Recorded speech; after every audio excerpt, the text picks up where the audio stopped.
Bienvenue dans cette vidéo très spéciale de Marketing Mania Daily, et pas seulement parce que ma caméra s'est pétée et que j'enregistre avec un téléphone, mais parce qu'aujourd'hui on teste encore une fois un nouveau format, un format de réaction, et aujourd'hui j'ai une vidéo très spéciale pour vous. Aujourd'hui on va parler du Monopoly. Il s'avère que le Monopoly ça a une histoire assez intéressante, puisque à l'origine c'était un jeu qui a été inventé par une dame qui s'appelait Lizzie Magie, qui était une activiste de gauche qui voulait montrer les méfaits du capitalisme. Et le Monopoly avait deux règles différentes.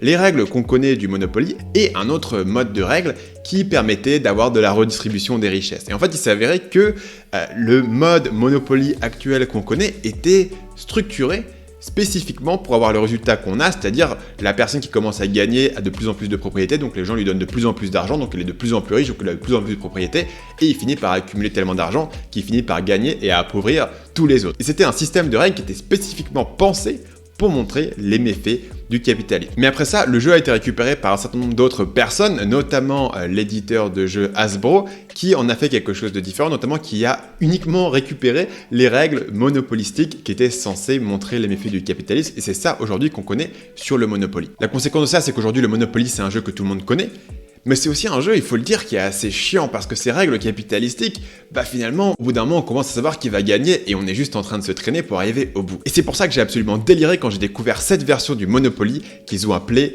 le Monopoly Speed. Et ils vous disent que c'est le Monopoly qui se termine en moins de 10 minutes. Et d'ailleurs, dans la version anglaise que j'ai découverte à l'origine de ce Monopoly, il s'appelait ça le Monopoly que vous allez enfin terminer. Et donc suite à ça, je me suis plongé dans le monde incroyable du Monopoly avec des centaines de versions différentes qui sont positionnées pour utiliser tous les biais psychologiques et tous les éléments de persuasion possibles de l'esprit humain. On va avoir le Monopoly Millennials qui est vendu comme ça, oubliez les propriétés, vous pouvez pas vous les payer. Et c'est un Monopoly où vous collectionnez des expériences, des séances de méditation. On nous dit du canapé de votre pote au brunch vegan en passant par une semaine de méditation. Visitez les destinations les plus tendances pour récupérer des points d'expérience. Je sais pas si c'est un jeu qui est censé être acheté par les millennials ou censé être acheté par les gens qui font un cadeau aux millennials ou les gens qui veulent se moquer des millennials, mais en tout cas c'est absolument génial de dire on a fait un jeu qui est ultra capitaliste, vous collectionnez les propriétés. Non, vous êtes un millennial, vous ne cherchez plus à collectionner des biens mais des expériences, on va vous faire un Monopoly juste pour vous.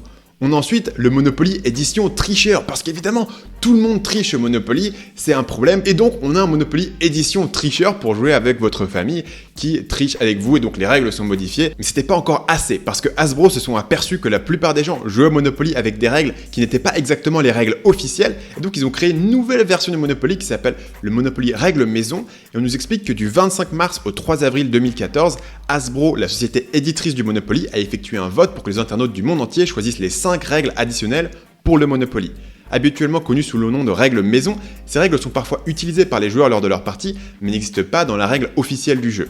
Accusées à juste titre d'allonger les parties, ces règles sont généralement prohibées dans les versions modernes du Monopoly, qu'à cela ne tienne, c'est l'occasion ou jamais d'en profiter. Donc Hasbro récupère les règles non officielles que vous faites chez vous avec vos amis et votre famille et vous les revend sous la forme du Monopoly règles maison avec bien sûr tout un vote, une élection, un système participatif pour permettre aux gens d'avoir l'impression que c'est leur édition du Monopoly pour lequel ils ont voté. Après ça, on reconstruit sur l'édition tricheur avec le Monopoly mauvais perdant. Tout le principe ici, c'est qu'à chaque fois que vous devez payer quelque chose, que vous tombez chez quelqu'un d'autre, que vous devez payer une amende, vous allez recevoir un point mauvais perdant, et quand vous avez 4 points mauvais perdants, vous devenez un espèce de super-héros, Monsieur Monopoly, qui peut écraser tout le monde et qui gagne tout jusqu'à ce que quelqu'un d'autre récupère assez de points mauvais perdants. Donc c'est l'idée de dire, vous en avez marre au Monopoly, vous avez toujours pas de chance, et écoutez, on va retourner les choses, on va faire une édition spécialement pour vous qui avez la rage de perdre. Et ça c'est d'ailleurs un élément intéressant en matière de game design qui corrige en fait un des problèmes principaux du Monopoly, qui est que les gens qui commencent à gagner ont de plus en plus de chances de récupérer de l'argent, et donc une fois que vous avez un avantage initial, ça fait un effet boule de neige et vous commencez à écraser les autres. Ce qui peut-être est réaliste par rapport au capitalisme comme nous l'expliquait Madame Lizzie, mais d'un point de vue du jeu, c'est moins intéressant parce que vous avez moins de suspense, vous commencez à voir qui va gagner et on est juste en train de jouer la montre pour arriver à la fin. C'est l'inverse du fameux effet Mario Kart où Mario Kart va favoriser les gens qui sont 9e, 12e dans la partie en leur donnant des objets plus forts, et les gens qui sont en numéro 1 vont avoir des objets moins forts, ce qui permet aux gens qui sont en un retard d'avoir plus de chances de rattraper la partie. Et ce Monopoly édition tricheur implémente ce fameux système de Mario Kart pour aider les gens à se récupérer. Tout à l'heure on a parlé du Monopoly version Speed, et maintenant Hasbro s'auto-parodie en sortant Monopoly, la partie la plus longue. Sur la boîte du jeu, il y a littéralement marqué « Et vous pensiez déjà que le jeu original était long ». C'est un Monopoly avec des règles qui sont changées pour être encore plus long que le Monopoly normal, ce qui est un troll absolument génial, ce qui est une auto-parodie. Je ne sais pas si c'est censé être un cadeau gag que les gens se font pour se moquer les uns des autres. Je ne sais pas si c'est censé être de l'ironie, de l'autodérision, construire la marque, mais c'est absolument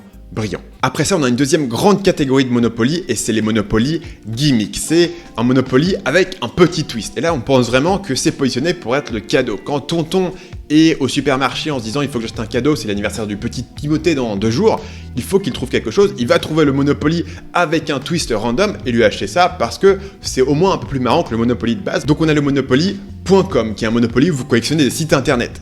On a le Monopoly 1935 qui prétend reproduire la première édition du Monopoly. On a le Monopoly Empire dans lequel vous collectionnez des espèces de marques pour construire des tours avec des panneaux. C'est la même chose, mais cette fois-ci vous collectionnez des marques comme McDonald's, Samsung, Coca-Cola, Xbox. Je pense que le placement de produits dans ce plateau de Monopoly est absolument épique. On a ensuite ce qu'on pourrait appeler des dérives totales de l'imagination des game designers de Monopoly, puisqu'on a un Monopoly jackpot, on a une espèce de roue à faire tourner comme si on était sur la roue de la fortune. Le Monopoly électronique ultime, où au lieu d'avoir des billets de banque, ce qui est honnêtement la seule partie un peu fun du Monopoly, vous avez une carte bancaire et une petite machine pour compter votre argent. Et après ça, on a un Monopoly absolument cauchemardesque, qui est le Monopoly Voice Banking, qui se base sur les commandes vocales, ce qui doit être absolument le truc le plus frustrant du monde, puisque c'est clair que on n'est pas sur du Siri, on n'est pas sur du Alexa. C'est un espèce d'assistant vocal Monopoly, ça doit marcher 1 fois sur 3. Au lieu d'avoir les petits billets en papier marrant, c'est à se tirer une balle. Mais c'est le gimmick pour le petit Timothée qui a envie d'avoir son jouet à Noël. Et ça va très loin avec des éditions qui sont absolument what the fuck, comme le Monopoly Shop et Gagne, qui est un Monopoly où vous avez un espèce de pistolet de billets, où vous allez tirer des billets et les gens doivent le ramasser. A priori, il n'y a pas de plateau de Monopoly, il n'y a pas de pion, il n'y a pas de dés, c'est juste un truc où vous avez un pistolet qui lance des billets. Quel est le rapport avec le Monopoly? Je ne sais pas, mais ils ont compris que vous pouvez prendre la marque Monopoly et dès que ça a un rapport avec de l'argent, ça fonctionne. Après ça, la troisième grande catégorie d'édition de Monopoly, c'est le Monopoly identitaire. Et là, ils vont très loin puisqu'ils vont non seulement faire des Monopoly par ville, on a un Monopoly Toulon, on a 2 versions du Monopoly Strasbourg, on a des villes où, je suis pas un grand géographe français, mais Monopoly 7 et Pays de Thau, où est-ce que c'est? Je ne sais pas, mais c'est magnifique. Saint-Étienne, Rouen, Reims, Rennes, toutes les villes de France, Puteaux, Quimper, ont leur propre Monopoly. Et non seulement on a des Monopolies sur les villes, on a aussi des Monopolies sur les régions. Donc la quantité juste en France de Monopolies locaux qui doivent exister doit se compter dans plus d'une centaine. On a maintenant la Haute-Savoie version 1 et 2, on a la Gironde, on a le Beaujolais, on a la Charente, on a la Camargue, on a la Bretagne, on a la Bourgogne. Si vous êtes un amateur de Monopoly, vous avez le moyen d'avoir 50 versions différentes avec toutes les petites régions. Et là, c'est identitaire. On représente la Haute-Normandie, représente la Basse-Normandie, représente l'Aveyron.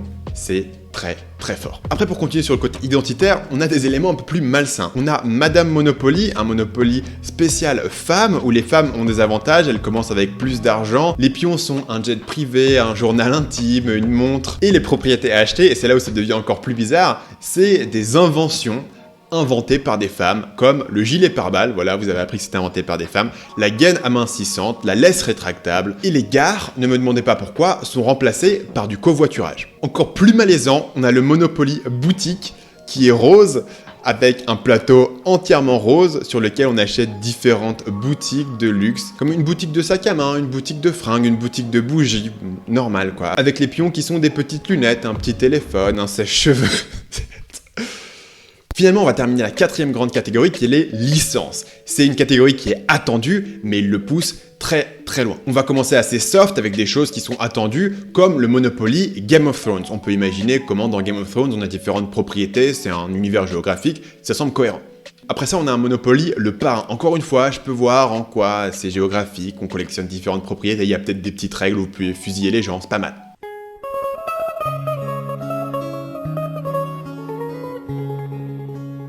Mais ensuite, accrochez-vous à votre slip, parce qu'on a le Monopoly du Louvre. Alors là, fallait aller le chercher. L'intégration de marques entre Monopoly, jeu culte du capitalisme américain, et le musée du Louvre est absolument génial. On place ça dans la boutique à la sortie. Tous les Américains pètent un câble en voyant ça dans la boutique du Louvre. Ils se disent, c'est absolument un souvenir qu'il faut que j'amène à Tata Yvonne.